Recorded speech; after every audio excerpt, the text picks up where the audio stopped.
อบสงสัยเนาะว่าสวนลุมพินีมีหยังฝรั่งก็จะมาเบิ่งหยังกันก็คือเห็นแต่ต่างชาติเนาะมีแต่ต่างชาติยางไปเลยแถวนี้เห็นบอกมีแต่ฝรั่งเนาะเอ้าเขาจะหุ่มถ่ายหูกันเต็มอยู่อีหยังนี่เบิ่งหยังกันเนาะฮะพี่นะทุกคนฝรั่งหุ่มเบิ่งหยังนี่ค่ะตัวแล่นบ่ย่างมาเรื่อยๆก็เห็นฝรั่งยืนจุ่มกันอยู่บนนั้นแสดงว่าเห็นตัวเงินตัวทองอ้าวพี่น้องมาเบิ่งมุมนี้แน่มุมนี้แห้งงามเนาะโอ้โหเบิ่งแนววิวนะงามได้สบายดีพี่น้องปองปายบุษมูสุคนเนาะยินดีต้อนรับกับช่องคดีชาแนลมื้อนี้ค่อนกับสิพาพี่น้องไปสวนลุมพินีกันเนาะเพราะว่าค่อนน่ะเคยเห็นนักท่องเที่ยวชาวต่างชาติเขาเจ้าไปกันหลายแห่งเนาะสวนลุมพินีก็เลยอยากรู้ว่าสวนลุมพินีมีหยังเพราะว่าค่อนเองยังบ่ทันเคยไปจักเทื่อเลยก็เลยว่าอยากลองไปถ่ายบรรยากาศให้ทุกคนที่ยังไม่ได้เคยไปก็คือเดียวกับค่อนในเบิ้งเนาะแหละค่อนเองก็อยากไปมาตอนนี้ค่อนกับสีผ้าไปขึ้นรถไฟฟ้า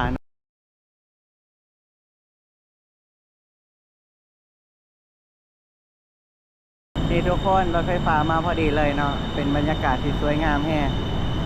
ว้าวเย้เดี๋ยวค่อนจะลง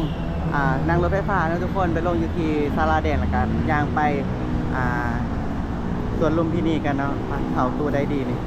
ตัวนี้ก็ได้เนาะ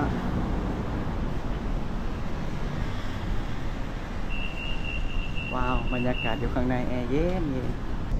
เดี๋ยวออกกันไปเลย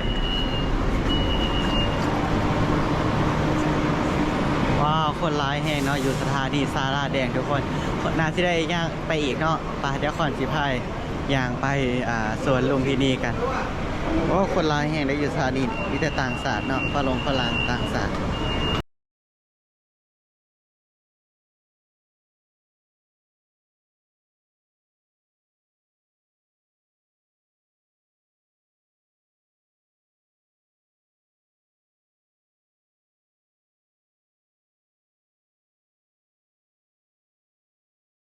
ย่างตามสกายวอล์กมาเรื่อยๆเนาะกันสิเห็นครับป้าย MRT เนาะสีลมไปย่างมาทางนี้ย่างเขามาสุดเลยเนาะจะมาเจอกับสะพานไทยญี่ปุ่นสะพานไทยญี่ปุ่นแสดงว่าสะพานมิตรภาพไทยกับญี่ปุ่นบ่พี่น้องว่าเบิ่งมุมนี้เบิ่งแน่เบิ่งซอยแน่ป้าจะมางามแท้นี่ป้าเบิ่งแน่ข้างล่างถนนจังหวัดจักรเลนเนาะข้างล่างนี่เนาะข้างบนก็มีสะพานข้ามอีกแคมอยู่ฝั่งบนยังมีตึกเต็มอยู่เนาะป้าเนี่ยบอกสวนลุมพินีนั่นสวนลุมพินีคอนเห็นแล้วเดี๋ยวคอนจะหาวิธีขามไปก่อนพาไปสวนลุมพินีกันเลยเขาจะย่างนี่เนาะมาทางนี้ย่างลงนี่แหละพี่น้องเดี๋ยวจะมีสะพานขามถนนเนาะอย่างนี้เขาจะกำลังก่อสร้างอยู่ได้นี่รถไฟฟ้าพี่น้องรถไฟฟ้าป้าฟังนี่ก็ป้ามีแต่เนี่ยหนาตื่นเต้นเนาะนี่เนาะป้าพี่น้องนักท่องเที่ยวค่อนข้างที่จะหลายได้เพราะว่าคนเห็นฝรั่งเขาจะออกมาไปเที่ยวสวนลุมพินีเนาะก่อนกับ15พี่คนไปเบิ่งกันปะฝรั่งเขาจะไปเที่ยวลุมพินีไปเบิ่งยังนี่ยังให้เบิ่ง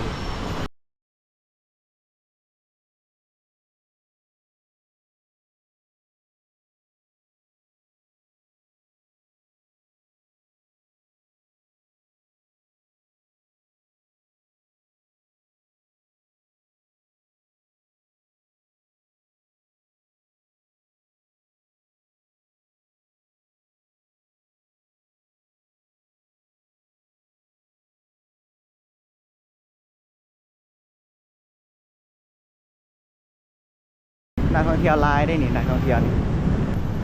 ป้าฮอนแล้วอันนี้บอสสวนลุมพินีคอนเคยอยากมาย่างงานอยู่เนาะตอนนั้นเขาจะจัดงานนี้ยังสักอย่างอยู่ในสวนลุมพินีแหละแต่ว่าคอนมาเดมาเนาะตอนนั้นบ่ว่างป้าพี่น้องวิวดีแห้งนะนี่เบิ้งวิวตึกกรุงเทพป้าตอนนี้ถ่ายรถไฟฟ้าวิ่งมาที่สีงามแห้งบ่นี่ฮอนแล้วสวนลุมพินีพี่น้องงามแห้งอันนี้อาจจะเป็นทางเขาวะทางหน้าทางเขาเนาะยังว่าทางหน้าหอยข้างในวิวงามบ่นี่เองอยู่ใจกลางเมืองกรุงเทพเลยสัมพอต่างชาติจึงมาเที่ยวหลายเนาะก่อนเขาไปเลยแล้ววะข้างในมียังทางเขาสวนลุมพินีเนาะอยู่ข้างหน้าจากซีมีน้ำพุแบบนี้เลยพี่น้องอยู่ทางเขาข้างหน้าทางเขานี่งามเบิ่งแน่วิวตึกกรุงเทพป้าพี่น้องมาเบิ่งแน่รถไฟฟ้าเนาะนี่เนาะอยู่หน้าสวนลุมพินีเลยวิวงามแห้งเห็นตึกกรุงเทพแบบโอ้โหแล้วก็รถไฟฟ้าวิ่งแบบนี้เลยค่อนบอกเลยว่าสวยงามเป็นปลูกภาพดีเบิ่งในยาย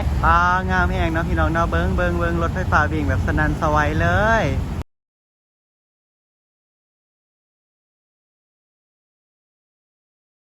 นี้มันโรงพยาบาลจุฬาบ่ทุกคนตึกนี่อยู่ข้างหลังคอนนี่คือตึกจุฬาเลยแม่นบ่ตึกโรงพยาบาลจุฬาลงกรณ์บ่ได้มาอยู่เมืองไทยก็บ่ได้เห็นเลยเนาะวิวแบบนี้เนาะพี่น้องก็คือเห็นแต่ต่างชาติเนาะมีแต่ต่างชาติย่างไปเลยแถวนี้เห็นบ่มีแต่ฝรั่งเนาะฝรั่งมากมายอีหลีคอนก็เลยแบบเห็นใน YouTube ก็เลยว่าเดี๋ยวสิมาเบิ่งมาตามฝรั่งเนาะว่าอยู่นี่มีหยังที่ฝรั่งเขาจะเอามาเบิ่งบ่แอบสงสัยเนาะว่าสวนลุมพินีมีหยังฝรั่งเขาจะมาเบิ่งหยังกันเบิ่งพี่น้องเห็นบ่ต่างชาติเขาจะเอามาถ่ายรูปนี่มีแต่ฝรั่งเลยนี่เห็นบ่แสดงว่าเขาจะมักมุมนี่บางคนบ่แน่ใจเนาะว้าวเบิ่งมุมข้างล่างก่อนเขาจะถ่ายรูปก็ยังว้าวเห็นตึกแบบนี้เนาะจะข้าเข้าไปข้างในสวนพินีแต่ว่ายังเข้ามานี่เห็นแต่ต่างชาติเนาะมีแต่นักท่องเที่ยวได้แสดงว่าข้างในนี่เห็นตึกงามคือการแบบเป็นความธรรมศาสตร์ที่อยู่ใจกลางเมืองวะเนาะนี่เห็นบ่นักท่องเที่ยวปะทางเขาค่ะงามนะทุกคนเนาะเบิ่งเขาจะปลูกต้นไม้ในบ้านเมืองเขาจะนี่สะอาดได้ปลูกต้นไม้งามนี่บ่มีเหี่ยวบ่มีแห้งน้ำเลยนี่เขียวอุดมสมบูรณ์โอ้ปะเดี๋ยวก่อนสิพาเข้าข้างในเลยต้นไม้ใหญ่ร้ายอยู่ได้นี่แนวเข้าไปนี่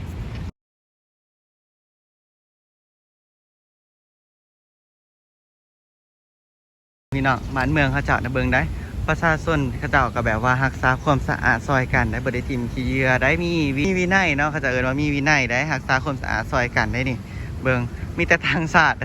มีแต่ต่างชาติพี่น้องเบิ่งวิวบรรยากาศอยู่ข้างในสวนลุมพินีเด้อเบิ่งนี่รถไฟฟ้าก็วิ่งกันแบบสนั่นสวัยเลยนี่โอ้ฝรั่งหลายอีหลีพี่น้องเอ้ยคนย่างมานี่ยังบ่ทันได้เคยเห็นคนไทยเลยนี่ย่างเข้ามานี่เห็นแต่ต่างชาติเห็นบ่โอ้วิวงามอีหลีได้นี่ต้นไม้เขียวลุ่มอยู่เนาะ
ฝรั่งอึ้ง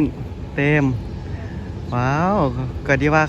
นักท่องเที่ยวเขาเจ้ามาสวนลุมพินีเขาจะมาเบิ่งหยังกันเนาะเขาจะมาเบิ่งตัวเงินตัวทองวะอยู่บ้านคอนเอิ้นตัวแล่นบ่แน่ใจว่าอันเดียวกันบ่ตัวแล่นเนาะภาษาบ้านคอนแต่ถ้าเป็นอยู่นี่เขาจะเอิ้นตัวหยังพี่น้องเอิ้นตัวเงินตัวทองบ่ตัวเงินตัวทองอันเดียวกันบ่ค่อยก็บ่แน่ใจนะตัวเงินตัวทองมื้อนี้ฝรั่งย่างตามอยู่นี่ว่ายน้ำว่าสั่นเนาะนี่พี่น้องเห็นว่าฝรั่งแอบมักบ่ย่านบ่เขาจะบ่ย่านบ่เขาจะบ่เข้าใจว่ามันเป็นแขบ่ฮู้จักติว่ามันคือตัวหยังพี่น้องฟังไทยไผฮู้ว่าอันตัวเงินตัวทองนี่มันอันเดียวกันกับตัวแลนบ่เนาะค่อนน่ะอยู่บ้านน่ะเคยเห็นแต่ตัวแลนแต่ว่าบ่ฮู้ว่าอยู่นี่เขาจะเอิ้นตัวหยัง เบิ่งในฝรั่งย่างตาม คนมาเบิ่งเต็มอยู่เนี่ยฝรั่งชาวต่างชาติเนาะอ๋อก็ดีว่าเขาเจ้ามาเบิ่งวิวแบบงามๆบ่แม่นเนาะเขาเจ้ามาเบิ่งตัวเงินตัวทองโอ้ตัวแล่นบ่เบิ่งเนี่ยต่างชาติเขาเจ้าตื่นเต้นอยู่ได้เบิ่งเขาเจ้าตื่นเต้นแล้วเขาเจ้าถือกล่องขึ้นมาถ่ายรูปย่างตามอยู่เนาะว่ายน้ำไปทางใดก็ย่างตาม คนไทยสงสัยแล้วพี่น้องเอ้ยอันตั้งแต่ต้นคลิปแล้วเนาะว่าต่างชาติเขาจะมาเที่ยวอันสวนลุมพินีเขาจะมาเบิ่งหยังวะเขาจะมาเบิ่งหยังกันมาเบิ่งวิวตึกแบบนี้บ่คนเข้าใจว่าอ๋อสิ่งที่คนคิดว่าฝรั่งเขาจัดน่ะสิมาเบิ่งวิวตึกกรุงเทพบ่ที่ไหนได้บ่แม่นครับผิดคาดเบิ่งย่างตามกันว่าสันเนาะย่างเบิ่งตัวเงินตัวทองนี่โอ้โหแอบตื่นเต้นคือกันในคอนเองก็บ่เคยเห็นไก่สิทธิ์ขนาดนี้โตมักง่ายเบิ่งแนววายน้ำแบบนี้เลยพี่น้องเอ้ย ต่างชาติยางต่างกันเต็มเลยตอนนี้โอ้คนเองก็ตื่นเต้นให้กันเลยนี่บอคนคืองงนะทุกคนอยู่กรุงเทพคือมีตัวเงินตัวทองอันในสวนอันอยู่ในสวนสาธารณะทั้งทีตรงนี้นะเบิ่งเนี่ยสะอาดได้สะอาดได้เป็นสวนที่แบบงามเนาะจัดแบบโอ้โหสวยงามแห้งสะอาดบ่ได้โหกได้คือมีตัวเงินตัวทองเบิ่งฝรั่งเขาจะเอามาเบิ่งกันเต็มอยู่นี่เนาะเนี่ยเขาจะนั่งถาเบิ่งอยู่ตามริมสานี่นะริมหนองนี่นะบางทีเขาจะว่ายืนเบิ่งถาเบิ่งตัวเงินตัวทองโอ้ยคอยก็ว่าเขาจะถาเบิ่งอีหยังเนาะพี่น้องเอ้ยเบิ่งเนี่ยฝรั่งอย่างมันว่ายน้ำไปใส่เขาจะก็ว่าย่างตามนี่เนาะคอยก็สงสัยอยู่ว่านักท่องเที่ยวเขาจะมาเที่ยวเขาจะมาเบิ่งหยังกันมาเบิ่งสิ่งนี้บ่มาเบิ่งสิ่งนี้นี่เขาจะมาเบิ่งสิ่งนี้จระเข้น้อยนี่ว้าพี่น้องเอ้ยเบิ่งวิวความงามเนาะวิวตึกนี่ว่ายมายืนเบิ่งกันแบบนี้เลยถ้าแลนมาดิเซตได้นี่ถ้ามันแลนขึ้นมาเซตได้นี่เบิ่งเด้อนักท่องเที่ยวเขาจะมาหุ่มเบิ่งเต็มอยู่ตัวเงินตัวทองเห็นปะอยู่ในน้ำอ๋อคอยกับข่าวใจว่าเขาจะสิมาเบิ่งวิวแบบว่ากรุงเทพงามๆส่วนใจกลางเมืองบรรยากาศลมลื่นจังซี่เนาะโมเมนต์นะเขาจะมาเบิ่งแขนหน่อยเบิ่งในพี่น้องวิวงามแห้งเนาะ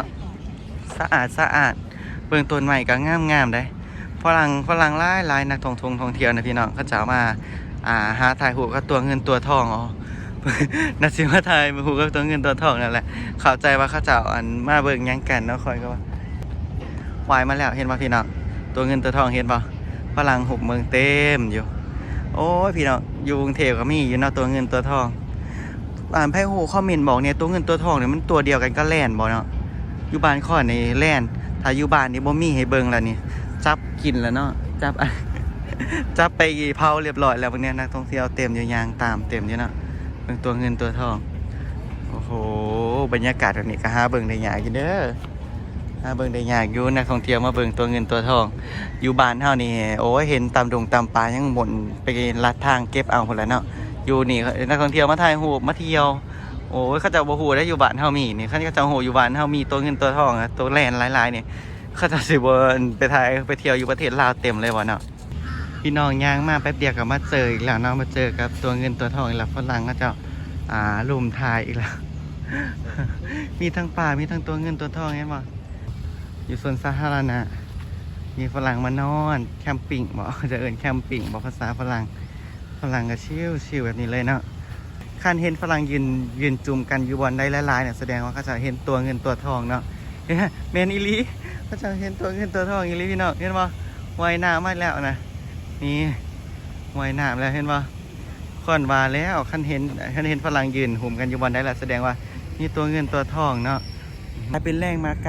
หล่งท่องเที่ยวแหละบ่ดึงดูดนักท่องเที่ยวมาเที่ยวกรุงเทพได้หลายได้นี่ว่านักท่องเที่ยวเห็นเขาจะตื่นเต้นแห้งเหมือนคอนเทนต์น่ะเจ้าหุ่มเบิ่งเต็มเลย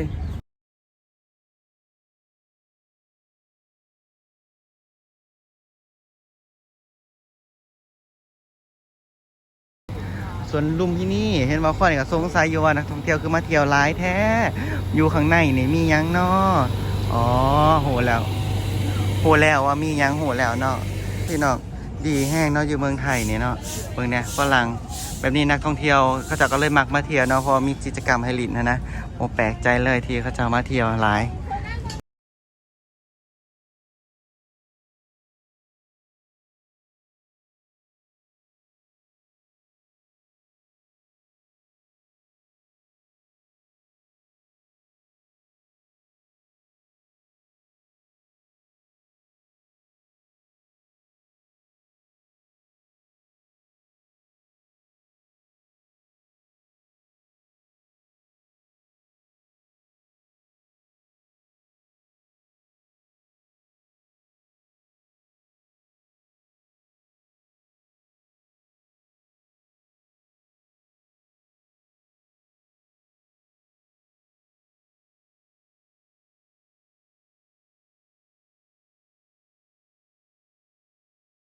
นักท่องเที่ยวเขาจะมานอน